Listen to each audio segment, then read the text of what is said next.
కాబట్టి ఈ end stitch వరకు మనకి మ్యాచ్ అయితే సరిపోతుంది. సో నెక్స్ట్ ఇలా పట్టుకున్నప్పుడు కొంచెం టైట్‌గా లాగి పట్టుకోండి. సో ఇలా పట్టుకున్నప్పుడు ఈ కింద లైన్ ఉంది చూసారా? ఈ పై లైన్ నుంచి ఎవ్వరు కొలవద్దు. కిందనున్న లైన్ దగ్గర నుంచి కొలుచుకోండి.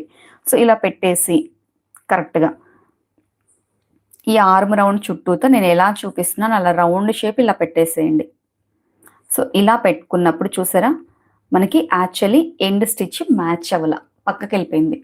సో కరెక్ట్‌గా వచ్చింది. బట్ మనకి ఈ ఎండ్ స్టిచ్ అనేది ఇక్కడికే మ్యాచ్ అవ్వాలి. సో మ్యాచ్ అవ్వలేదు కాబట్టి ఇప్పుడు ఏం చేయాలి? ఒక్క పావించి కిందకి తీసుకుందాం. సో ఆది బ్లౌజ్ ఎలా ఉందో సేమ్ అలానే వస్తుంది. ఖర్చు రావట్లే మనకి ఎక్కువ. సో అలాంటప్పుడు కిందకి తీసేసుకొని ఇప్పుడు ఇక్కడ వస్తది కార్నర్ లైన్. సో నెక్స్ట్ ఇక్కడ 1 ½ మార్కింగ్ అంటే ఇక్కడికి వచ్చేస్తుంది. సో ఇప్పుడు ఇక్కడ ఇది మనకి ఖర్చు పాయింట్ మార్కింగ్. సో ఈ మార్కింగ్‌కి ఇలా కలిపేసుకోండి. నెక్స్ట్ ఇక్కడ నుంచి ఇక్కడికి వచ్చేస్తుంది మార్కింగ్ అనేది. సో ఇక్కడికి ఇలా రౌండ్ షేప్ ఇలా తిప్పేసేయండి.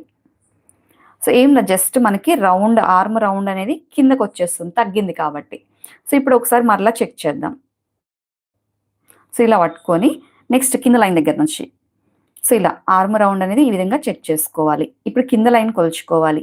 సో ఇప్పుడు ఈ కింద లైన్ కొలుచుకుంటే చూడండి ఈ ఎండ్ స్టిచ్ అనేది కరెక్ట్‌గా మనకి ఈ లైన్ వరకు వచ్చింది. సో ఖర్చు అంతా కూడా ఈక్వల్ లెవెల్‌లో వస్తుంది. సో ఇలా తీసుకోవాలి మార్కింగ్ అనేది.